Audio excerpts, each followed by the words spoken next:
Ideal itu 250 juta. 250 juta per desa. Plus program lainnya di luar dari Banprop itu. Bagi saya nilai 60 juta itu bukan hal yang luar biasa. Bahkan biasa-biasa saja. Bicara potensi di desa banyak Bung Sapro. Banyak banget potensi di desa itu. Tapi akhirnya kami para pemimpin yang ada di desa mentok. Mentok apa? Kayak keterbatasan anggaran tadi. Kita jangankan untuk melakukan menganggarkan dari dana desa untuk pengembangan potensi masyarakat. Infrastruktur saja masih belum selesai. Saya kadang-kadang bingung emang ada anggota DPD di Banten. Nggak ada kayak anggota DPD di Banten itu. Kalau kacamata saya tidak bicara kacamata kawan-kawan saya yang lain, tapi kacamata saya, tadi emang ada anggota DPD di Banten? Ada bang. Nggak ada kayaknya. Nggak ada.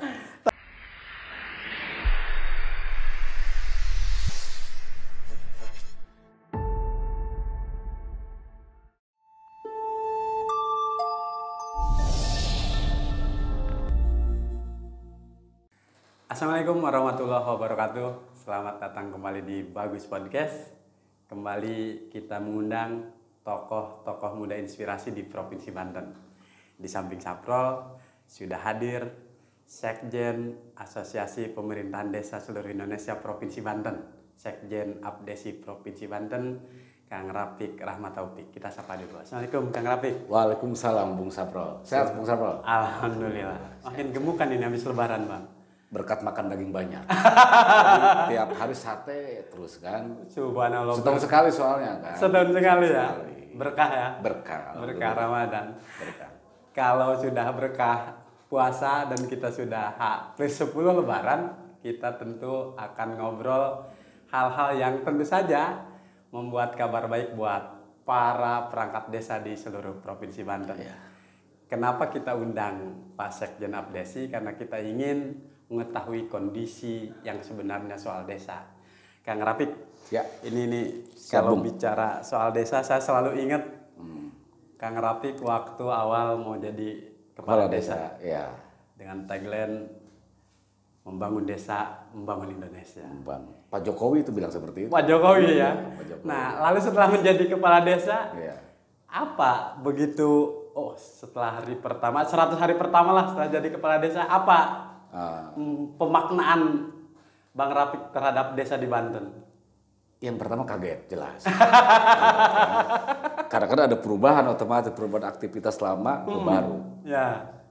Yang kedua, ketika sudah mulai duduk jadi kepala desa, kembali ke tadi tagline awal, membangun desa, membangun Indonesia, ya faktanya memang masih banyak desa yang harus dibangun.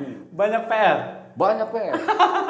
Bukan hanya secara spesifik wilayah desa saya atau desa-desa, bukan hanya wilayah ke wilayahnya, tapi sektor-sektor lain di infrastruktur masih banyak yang memang harus dibangun itu di desa itu. Maka saya pikir wajar kalau Pak Jokowi membuat tagline bangun desa, bangun Indonesia. Luar biasa. Karena kan jumlah pemerintahan di Indonesia itu ya hampir 70%-nya wilayah desa. Hampir 74.000 di Indonesia itu wilayah desa. Sebagian kecilnya ya kelurahan, kota. Sebagian kecilnya kelurahan. Oke. Kang Rafiq itu dulunya senior Saprol nih di wartawan. Beliau sudah malang melintang di televisi, kemudian di media online. Tentu saja menjadi menarik ketika beliau memilih terjun menjadi kepala desa. Tahun berapa Bang Rafiq dilantik? 2001 akhir saya. Pas Covid. Oktober, ya. Pakai masker dilantiknya juga. Pakai masker. Jadi kelihatan, cuma matanya doang kelihatan. Gitu. Artinya ini sudah tahun kedua ya? Tahun kedua. Tahun kedua pada tahun setahun setengah lebih lah saya menjabat jadi kepala desa. Lebih. Artinya masih kepemimpinan Pak WH dan Pak Andika ya di Banten. Iya. Oke, Kang Rafiq, kalau tadi dibilang puluhan ribu di Indonesia, kalau di Provinsi Banten, Saprol intip data KPU lah ya, karena desa menjadi sesuatu yang penting dalam problematika data pemilih. Ya. Ada 1.552 desa di desa dan kelurahan di Provinsi Banten. Khusus desanya berapa Bang? Ada 1.238. 1.238. Jadi itu hampir berapa puluh, hampir 70%-nya berarti itu ya. 70%-nya wilayah Banten itu ya pedesaan. Luar biasa. Karena tadi tinggal kurangnya 1.550 dikurangi 1.230, berarti cuma 330-an kelurahan. 1.200-nya itu ya desa. Gitu. Artinya kalau mau mengetahui wajah Banten maju dan tidaknya itu dari desa-desa. Dari desa dulu. Makanya harusnya kan lebih dong perhatian. Karena dengan jumlah banyak itu. Jangan juga ini perhatikan yang sedikit, yang banyak diabaikan, kan repot kalau gitu. Emang udah jadi kades sejati nih. Bahkan beberapa teman saya bilang beliau jaro ajaib karena beliau dari Desa Bayah Timur, Kabupaten Lebak sana. Ujung, Bang Rafiq, kalau bicara soal perhatian tadi, tahun 2023 kan ini menjadi kampanye Pemprov Banten. Betul. Oh, Pemprov tahun 2023 sudah menganggarkan di APBD Bantennya luar biasa, 60 juta per desa. Apa makna bagi Bang Rafiq 60 juta per desa itu? Bagi saya nilai 60 juta itu bukan hal yang luar biasa. Bahkan biasa-biasa saja. Masih kurang? Oh, jauh dong. Jauh. Karena kan kita lihat dengan APBD Banten yang hampir 12 triliun tuh kalau saya. Itu. Dengan nilai Banpropnya bantuan cuma 60 juta. Kita kalikan saja kalau 60 juta dikali 1.230 itu sekitar masih di bawah 100 miliar, kalau nggak salah 75 miliaran lah. Oh, nggak nyampe 100 miliar ya? 100 miliar. Berarti kan kalau kita presentasikan dari total APBD Banten hampir 12 triliun dengan jumlah Banprop yang di bawah 100 miliar itu berapa persen doang gitu, kan? Itu kalau 10% aja kan berarti hampir 1.200 miliar. Kalau 10%, kalau 1% kan 120, ini masih 0, sekian persen berarti. Nggak nyampe 1%. Nggak nyampe 1%. Tapi perbandingannya dengan provinsi lain di Pulau Jawa jauh ini memang yang jadi konsen saya memang. Kita lihat Jawa Tengah. Jawa Tengah itu kalau nggak salah di kisaran 240 juta. Per desa? Per desa. Oke. Jawa Timur tidak jauh dari itu. Jawa Barat juga sama, Jawa Barat sekitar 140 jutaan lah. Dan di luar dari Banprop itu ada juga bantuan-bantuan lain ke desa. Oke. Tapi kalau kita bandingkan dengan, saya juga tidak menafikan soal program dari Pemprov Banten ke desa di luar dari Banten. Memang ada kayak misalkan infrastruktur, PSU, pertanian. Tapi kan itu tidak maksud saya tidak terkooptasi dengan baik. Akhirnya kan kesannya malah tidak terlihat itu. Tidak terlihat.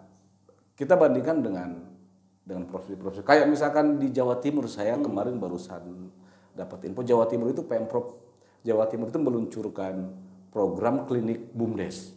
Klinik BUMDes. Jadi dia mendata, dia mengintervensi, dia mensupport, dia membimbing BUMDes di tiap-tiap desa yang akan dan sedang berkembang. Oke. Dan di Banten mestinya bisa? Harusnya bisa. Dengan potensi Banten yang luar biasa, potensi desa-desa di Banten yang luar biasa, harusnya sangat bisa. Tinggal ini ada nggak sih niat? Political will dari pemimpinnya? Itu, pertanyaannya itu.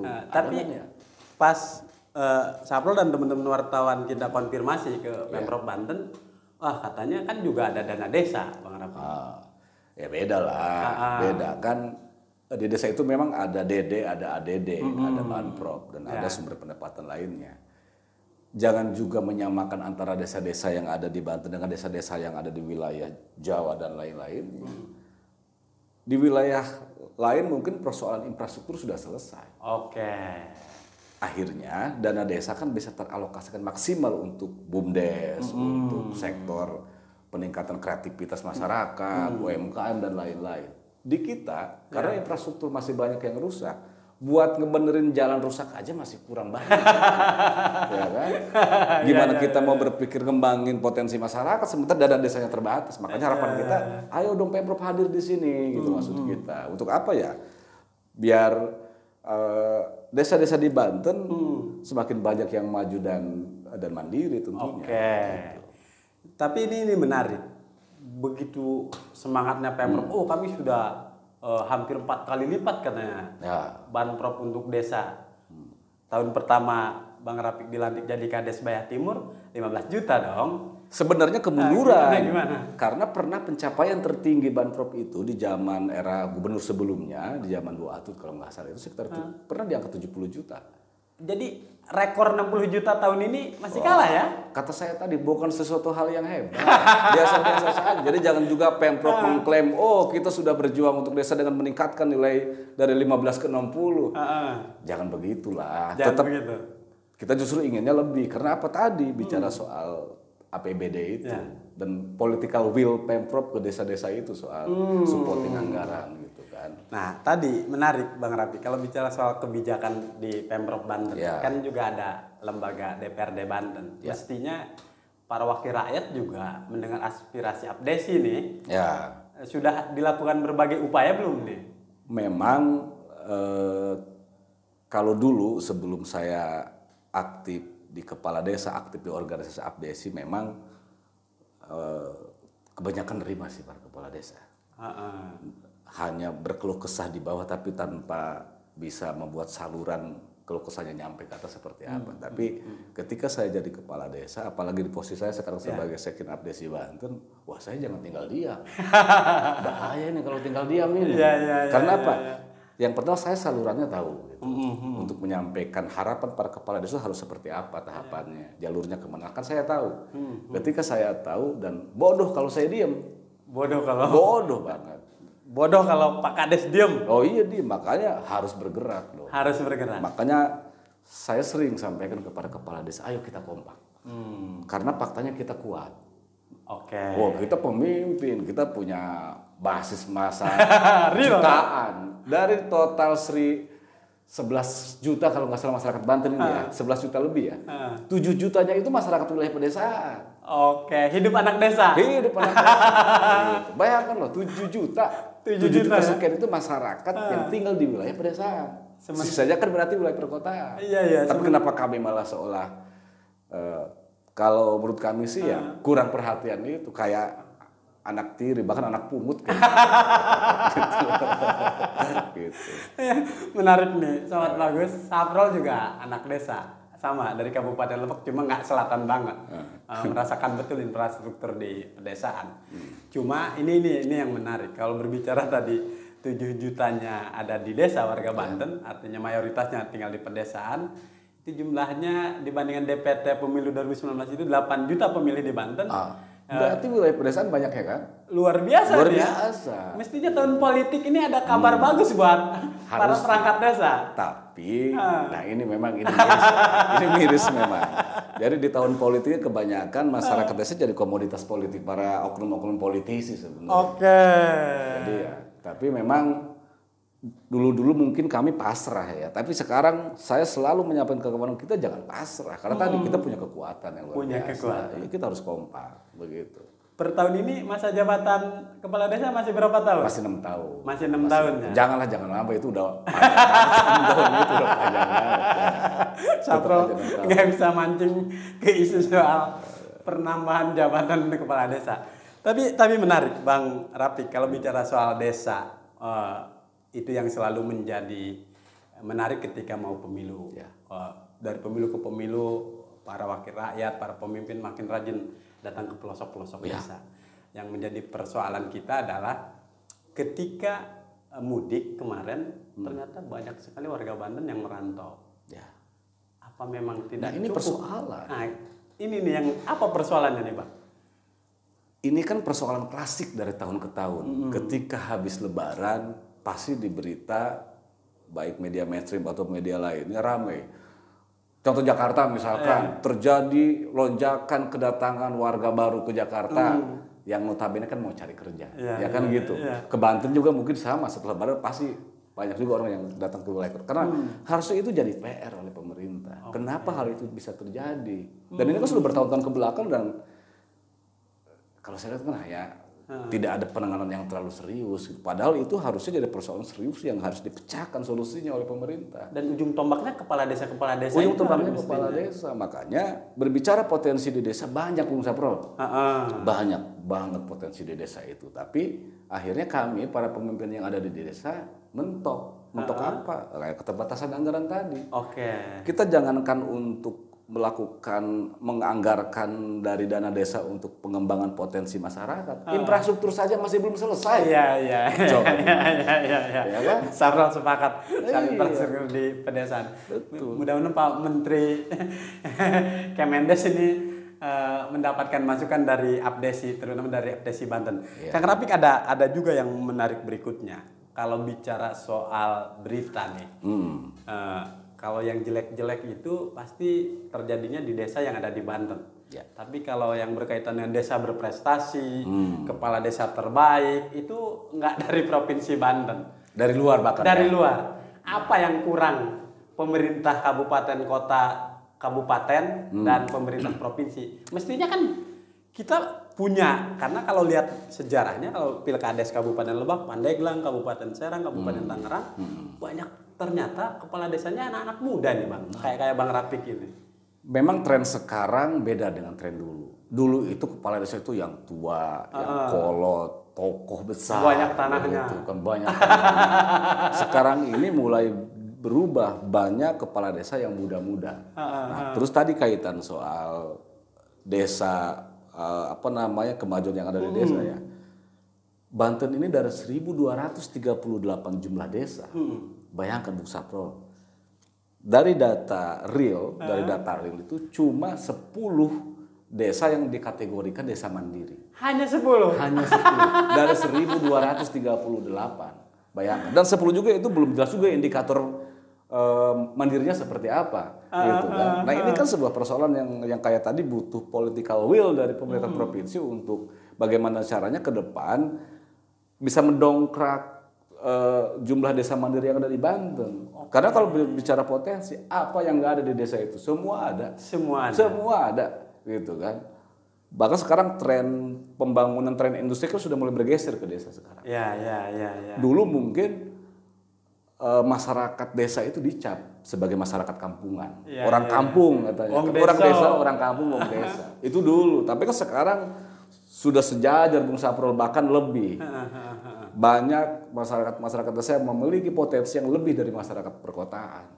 Karena apa tadi? Potensinya luar biasa di desa.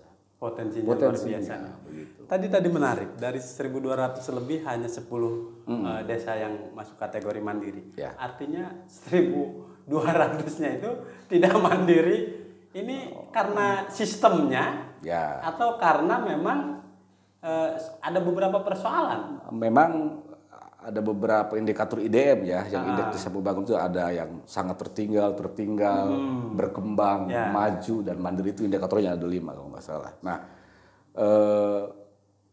kenapa hal itu bisa terjadi? Lagi-lagi tadi itu karena kalau menurut kami tidak ada keseriusan dari pihak pemerintah. Ya kita bicara pemerintah secara umum ya, baik kabupaten, provinsi ataupun pusat, begitu kan. Untuk apa? Untuk itu tadi, mengoptimalkan segala potensi yang ada di desa itu. Karena apalagi tadi Bung Saprol bilang bahwa tren kepala desa sekarang tren yang banyaknya anak muda. Yang pasti punya inovasi. Betul. Daya gedornya yang masih meledak-ledak. Tapi kan akhirnya terbunuh oleh keterbatasan tadi. Terbunuh. Anggaran. Bayangkan.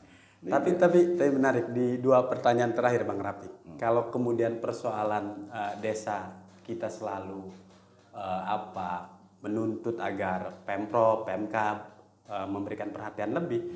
Kita jangan juga lupa kita punya Dewan Perwakilan Daerah sebenarnya ini Bang. Ini terus apa harapan update untuk para senator kita ini? Tiap provinsi ada 4 orang loh. Bahkan 2024 kita akan memilih lagi para senator 4 DPD, orang. Ya. Iya, nggak bisa diandalkan oleh update ini. Saya kadang-kadang bingung, emang ada anggota DPD di Banten? Nggak ada kayak anggota DPD di Banten itu. Kalau kacamata saya tidak bicara kacamata kawan-kawan saya yang lain, tapi kacamata saya, tadi emang ada anggota DPD di Banten? Ada Bang. Nggak ada kayaknya. Nggak ada. Tanggal 1 sampai 14 Mei. Ini pendaftaran tidak hanya untuk calon DPR. Nah makanya saya selalu sampaikan di grup WhatsApp para kepala desa, secara langsung saya ketemu kawan-kawan, kata saya 2024 itu tahun politik dan kita akan menjadi sasaran para politisi-politisi, bahkan para oknum-oknum politisi. sempat saya sampaikan terkait anggota DPD, kata saya kawan-kawan jangan pakai pola tahun kemarin, jangan pakai pola pemilu lalu, asal pilih, kata. Jangan. Karena faktanya itu tadi kan, dipilih, habis itu nggak ada, datang lagi nanti 5 tahun, kontribusinya kagak jelas tuh untuk kemajuan Banten kan. Jadi, seperti apa? Program 5 tahunan ya? Program 5 tahunan. Akhirnya kan tadi masyarakat itu hanya dijadikan komoditas politik mereka-mereka aja untuk kepentingan mereka. Gitu. Atau mungkin ini tantangan buat para kepala desa untuk jadi anggota dewan? Mungkin sebagian dari kawan-kawan saya memang ada juga yang geser, yang loncat. Dan memang kami selalu support selama itu niatannya baik gitu kan. Dan tapi mudah-mudahan begini. Mudah-mudahan ketika ada anggota dewan, anggota DPD yang pernah dia merasakan jadi kepala desa, mudah-mudahan agak bener kayaknya kalau misalkan dia nanti terpilih. Gitu. Karena sudah pernah merasakan kesulitan di bawah itu seperti apa gitu. Oke, merasakan betul apa? Berarti rajin belusukan ya? Rajin belusukan. Ya kita coba di Pemprov coba. Seperti yang saya bilang, memang selain Pemprov memang ada program-program lain di Pemprov ya, kayak PSU misalkan. Yang untuk infrastruktur jalan yang ada di Perkim, begitu. Tapi kan itu berbicara soal pemerataan tidak merata. Masih ada problem di situ. Masih banyak problem di situ dan dari total 1.238 tadi, sementara kita bandingkan dengan jumlah paket PSU di Pemprov Banten yang hampir 1.600 bahkan lebih katanya. Ya faktanya itu tidak bisa menjadi solusi maksimal untuk meminimalisir kekurangan infrastruktur yang ada di tiap-tiap desa. Karena asas pemerataan tadi belum tercapai. Belum tercapai. Kualitas dan kuantitas juga masih ya begitulah. Bang Rafiq, kalau lihat berita-berita viral dari Jawa meskipun Banten masuk di Pulau Jawa ya, dari Jawa Tengah, dari Jawa Timur, banyak kades viral karena inovasinya. Sebagai kades dari Banten apalagi jadi sekjen Apdesi, ngiri nggak, cemburu? Sangat dong, sangat banget. Itu akhirnya jadi motivasi kami. Terlepas di sisi ini memang kami tidak menyalahkan kurangnya perhatian dari pemerintah, kami tidak bisa menyalahkan itu. Yang jelas kami hanya berpikir apa yang terjadi di desa-desa yang ada di luar kita, di Jawa dan lain yang maju, akhirnya menjadikan suplemen bagi kami untuk kami juga harus bisa seperti itu. Dan para kepala desa di Banten sangat bisa sebenarnya. Sangat bisa. Karena berbicara potensi para kepala desa di Banten mayoritas orang-orang pintar. Mayoritas orang-orang pintar. Oke, kita masuk di pertanyaan terakhir. Bicara lebaran, bicara liburan, bicara wisata. Seberapa besar potensi desa wisata kita di Banten, Bang? Luar biasa. Luar biasa? Luar biasa. Bahkan kalau dioptimalkan, potensi wisata desa di Banten itu akan bisa melebihi wisata-wisata yang ada di luar. Tapi sayangnya itu tadi. Lagi-lagi sayang. Sangat sayang. Perhatiannya. Jadi kalau saya hitung, dari pertama Banten berdiri sampai sekarang, berapa triliun itu anggaran untuk pengembangan potensi wisata, pariwisata yang ada di Banten, termasuk titik wisata yang ada di wilayah pedesaan ya. Tapi apakah itu bisa menjadi penyumbang PAD terbesar untuk Banten? Tidak juga. Tidak juga. Berarti persoalannya di mana? Berarti kan hanya cari aman kalau saya lihat ini. Hanya cari aman. Yang penting anggaran disampaikan, anggaran digulirkan, aman, tidak ada temuan. Tapi dia tidak berpikir output. Ini nanti akan seperti apa nih? Ini nanti bisa kan jadi penyumbang PAD untuk desanya, atau PAD untuk kabupatennya, atau untuk provinsi dan lain-lain. Tidak sampai ke sana. Padahal dari anggaran luar biasa. Dari anggaran luar biasa. Dan potensi lebih luar biasa. Lebih luar biasa. Politikal tadi. Menarik kalau ngobrol dengan Sekjen Apdesi bicara soal desa. Paling terakhir nih, Banten sampai hari ini, bahkan sebelum Banten jadi provinsi, sekarang 22 tahun jadi provinsi, kalau bicara soal desa di Banten yang terkenal cuma Baduy ya Bang. Apa memang kita tinggalkan desa wisata, kita fokus ke desa budaya, atau bagaimana fokusnya? Nggak boleh. Nggak boleh ditinggalkan. Justru kalau bisa ditambah tadi. Ditambah. Kalau Banten kan sudah melekat sebagai desa budaya. Harusnya kan ketika ada political will tadi dari pemerintah, harus pemerintah Pemprov berpikir bahwa di Banten ini masih banyak desa yang bisa dikembangkan dari dari sektor pariwisatanya, dari sektor pertanian, dari sektor UMKM, dari semua sektornya. Harusnya berpikir seperti itu. Oke, sebagai closing, berapa idealnya bantuan provinsi untuk desa tahun 2024? Ideal itu 250 juta. 250 juta per desa. Plus program lainnya di luar dari Banprop itu. Ada tambahannya? Ada tambahan. Baik. Dan kami akan menuntut itu ke Pemprov Banten. Luar biasa. Mei, Juni, Juli, Agustus, September, Oktober. 5 bulan lagi kita ulang tahun Provinsi Banten ke-23. Mudah-mudahan apa yang disampaikan oleh Bang Rafiq tadi juga didengar oleh Pemprov Banten. Hatur nuhun Kang Rafiq. Mudah-mudahan kita undang lagi di HUT Banten ya. Siap. Karena pembahasan APBD 2024 di akhir tahun. Kita bicara data nanti. Siap. Baik. Terima kasih Sobat Bagus. Akhirnya kita banyak mengetahui soal apa problematika di desa-desa di Banten. Kita jumpa lagi di Bagus Podcast berikutnya.